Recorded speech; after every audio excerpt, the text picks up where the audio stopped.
Hey, this is Jerry with designsbyjerry.com. I'm in a little cramped up space right now, so forgive me if I trip over something. But I wanted to get this up on the wall and show you what this garland looks like.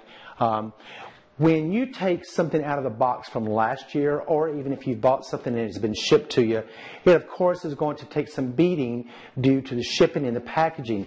So you don't want to just take anything out of the shipping container and hang it on your wall or sit it on your table. You always want to make sure you, what we call fluff everything out, which basically gives it life. It'd be just like if it was something that was fresh, you want to spritz it with water immediately, right? Because just give it a little burst of life. Well, that's what we're going to do here. So we're going to show you, just follow along with me. I apologize that you're going to have to look at my back most of the time, but I'll try to talk along the way most of it just to show you a few little tips. That's all you need to make something that you pull out of storage look like something brand new that you purchased this Christmas.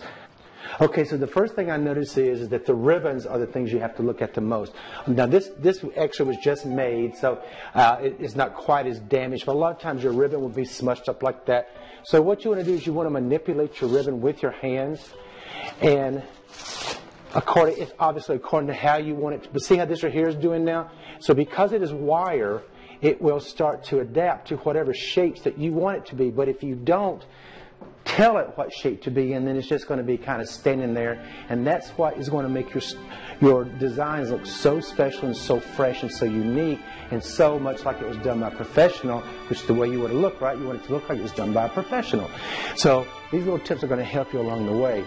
You'll also look up in here and see, you're just going to have to basically walk through your entire bouquet and just analyze every little bit in piece, because maybe one piece is backwards or something. That may be okay, that may not be. There's also one thing you want to look for are little glue strings, and that's what we do whenever we're using the pan glue or a glue gun. You know that you'll see strings. Now I will do a video later on to show you how to get rid of those strings, but right now just make sure that you try to pull all those out that you can, because this makes it look like cobwebs in my opinion if you start seeing a bunch of glue strings. Plus it just looks like bad work.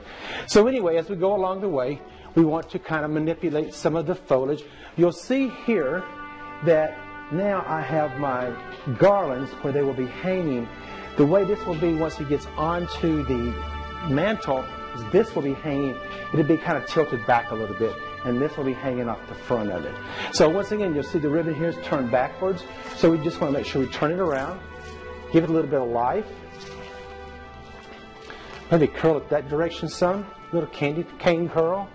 Same with this ribbon here.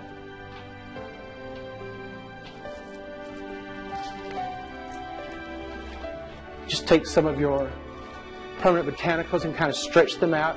A lot of times, especially these have been flocked, they're going to have, they're going to glue together. So you can pull those apart sometimes and get a much better and more realistic look from your permanent botanical foliage.